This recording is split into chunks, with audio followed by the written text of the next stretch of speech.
Well, howdy YouTube gamers, welcome. Someone pondered very interesting question in my chat, namely, what are combat fundamentals in Elden Ring and how to generally get better at the game? And then along the way, my girlfriend picked up a microphone and started talking about her perspective, which translated into very interesting discussion about intricacies of the game and how to generally get better at it. Well, essentially, how to stop being a noob at Elden Ring. And yeah, these are the highlights of that discussion.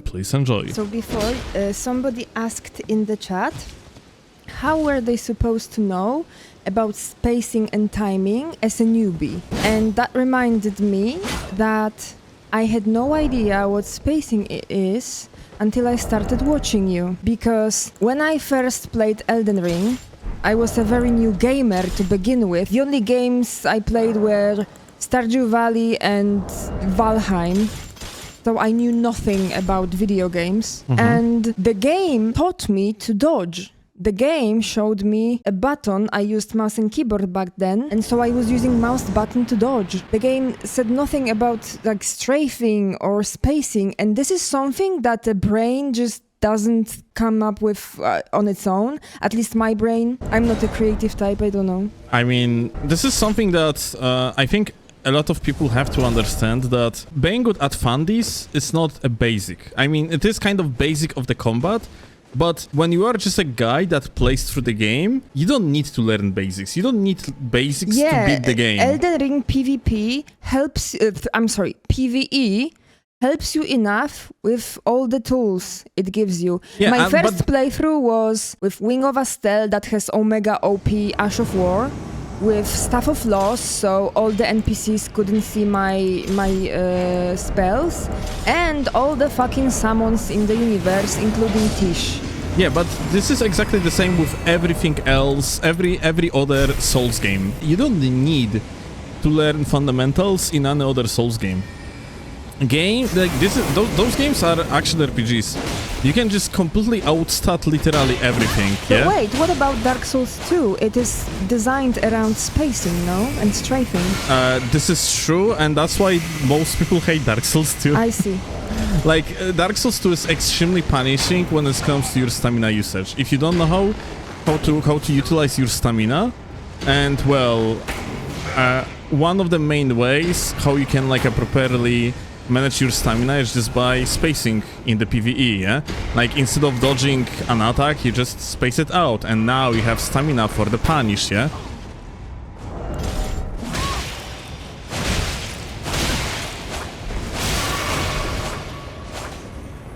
But,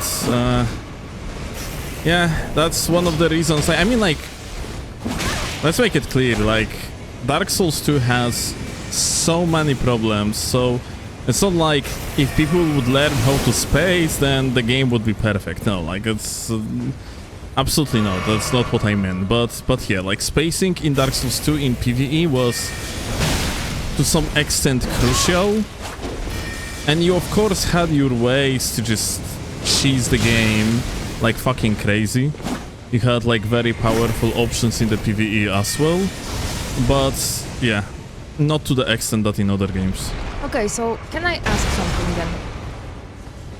So, one example of spacing is just running away from your opponent instead of dodging the attack, right? So you outrange the sword poke. But the thing is that the hitbox of the sword isn't the same as the sword model. It's different geometry. The hitbox is usually longer than the sword itself, right? Yeah. How a player could know it? You cannot see hitboxes. Is it just practice? Yeah, I mean, the answer is you cannot know it. You have to be a nerd like me that just, looks up all the hitboxes, how the capsules looks like, and this type of stuff. Yeah, so for a regular, casual, well, maybe not casual, somebody who wants to learn deeper, but they aren't the nerd who checks all the frame data, the only thing they can do is just practice and try. And by trial and error. Yeah. I mean, we are doing literally the same, yeah? No matter, if you are, I don't know, some sort of the competitive player, yeah? It's not like you are just checking every single hitbox and how it looks like. And then let's make it clear, yeah? Like, hitboxes, usually the hitbox capsules are bigger than its visual representation in the game, but still more or less accurate, yeah? So, but yeah. wasn't that Cleanrot that has very weird hitbox? I mean, there is a reason why Cleanrot is one of the best weapons, if not literally the best weapon in the game. One of it is because it has extremely fucked up hitbox. It looks very tiny, turns out it's fucking immensely huge and has like great stats on top of everything. Okay, so we have timings and timing with different latencies. We have spacings and spacing of different types of weapons and different moveset where you have one-handed, two-handed, and then on top of that you have a few dozens of weapons in the game, and then on top of that you have a few dozens of armors that have different poise, and you gotta know with which attack of which weapon would you stagger a person. It becomes so fucking complex. Who has time for that? You must be unemployed. Here is the thing. No one. Like, even if you literally play this game for the living, yeah, you are not going to know all of it. That's the kind of a magic of it, yeah? Like the fact that you can be knowledgeable about the game, you're gonna, but you're never going to know everything, yeah? Like, there are some ways that some people can exploit you. Like, I for one have learned actually a lot from casual invasions, because some scrub was doing something that I had no idea was even possible, yeah? You can straight up learn from people that are infinitely worse than you, because, yeah, like, the amount of potential knowledge that you can possess while playing game like Elden Ring is just nearly infinite. Like, there is so many combos, connections between weapons, synergies. Yeah. So when was the last time when you encountered an enemy which you didn't know much about his setup? And what was that, and what did you do? I have no idea. So you know everything, liar. Oh, I know. For one, at some point, using R2s with the lens became kind of popular, and yeah, I had trouble adapting initially when people started using it. Yeah, then I learned interactions. But yeah, initially it wasn't like I could beat people that properly abused Lance R2, because it was a knowledge check that I kind of wasn't prepared for, that is. Okay, I have two additional questions then. So first question is, how do you discover a counter setup for something? So you said before that a good matchup for colossal weapon is Starfists. Mm-hmm. How did you learn that? How did you discover it? By practice. Did you try every single weapon? Trial and error. Okay, so my second question is glitches. Bow glitch or chainsaw, rest in peace. Mm-hmm. How do people discover this shit? Well, darling, there is like shitons of people playing this video game.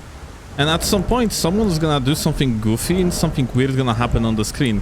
Like, I remember back in 2014, I have discovered a glitch for Dark Souls 2 that completely changed speedrunning scene. It was called Bino Boost.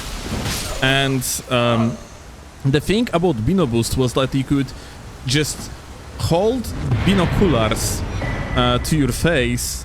In Dark Souls 2, you was doing it by holding R1 or L1 button, because binoculars used to be a weapon. It was a weapon instead of like item, like it is in case of other games. But that being said, what I was doing, I was messing around and trying to parry people while holding binoculars to my face. I was holding binoculars. I was trying to parry some dudes in the arena, and I rolled, and then I let go binoculars, and by complete accident, I enabled the glitch. I see my character just sprinting with the immense speed across the arena, and I was like, aha, okay, apparently we found a glitch.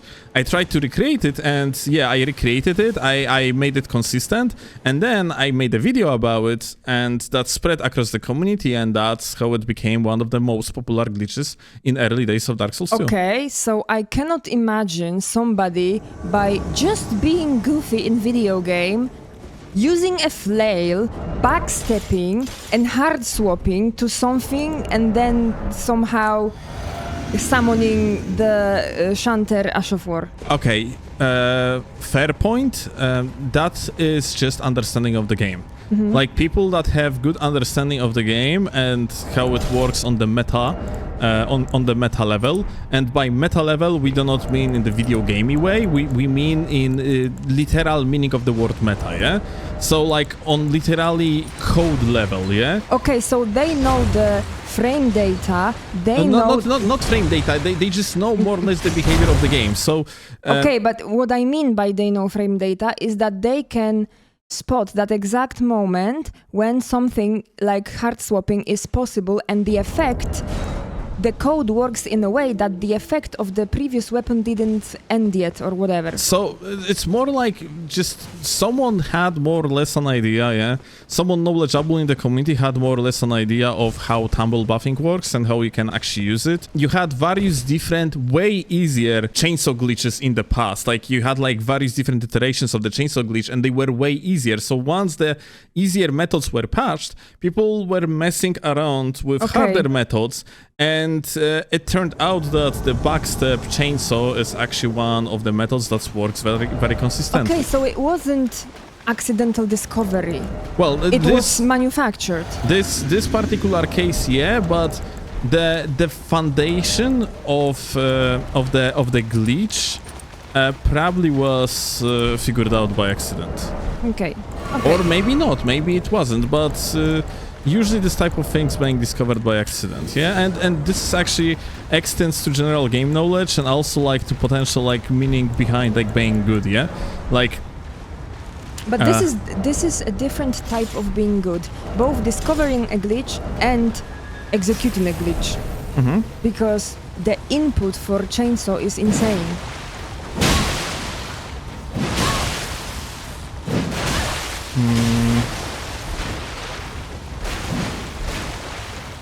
Well, it kind of is.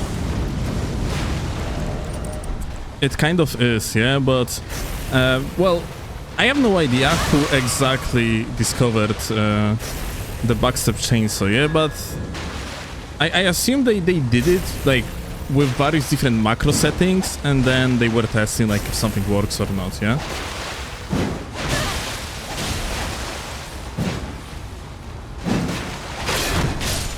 Poor guy. But yeah, a topic of being, generally speaking, good at the game, yeah, it's very often just a trial of an error, yeah? Like, checking out what works, what doesn't, yeah? Did you know, for one, yeah? Let's say you want to break this, like this Ash of War, the freaking red bear hunt, yeah? So, funnily enough, you are not going to break it with the jump R2 of the gags, because... apparently it actually has less poise damage than Jump R2 of Watch It Lance. 200 Lance actually has a better stagger ability than 200 gags when it comes to the Jump R2 attacks. A lot of things doesn't really make sense at the first glance, and this type of shit just requires a lot of research, and that's why it's important if you want to be good at the game. Know where to look for your knowledge, yeah? Like, I don't know, like be on tryhard community servers. You have like a lot of knowledge being available on the third-party sites. You can just level up your game by a lot by just being in correct places, yeah? As simple as that. Like Elden Ring PvP Discord is an amazing place to get the knowledge about Elden Ring from, yeah? Like even though I assume, like, you know, some people might consider this type of places as kind of toxic. It's good to be in this type of places, just like for the sole purpose, like how much you can get out of them.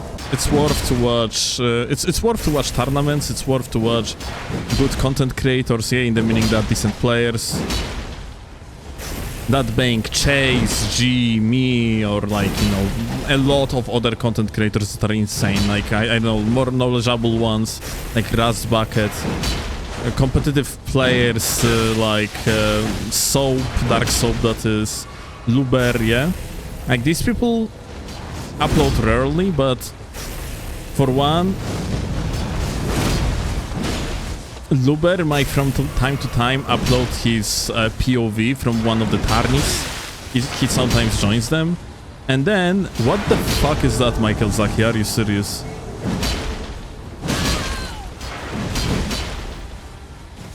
But yeah, like you can just basically watch this type of POVs and just see what these people are doing and actually learn from it.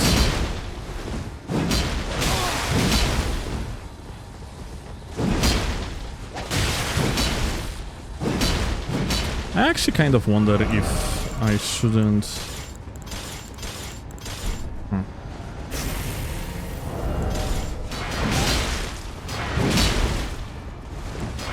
Maybe use gags myself.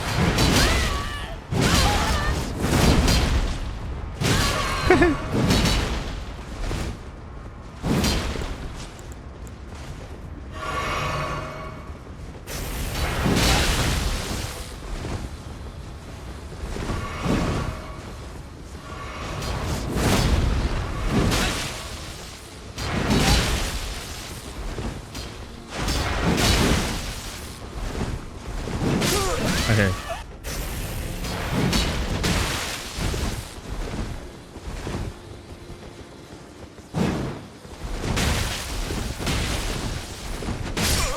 GG. Very fun fight.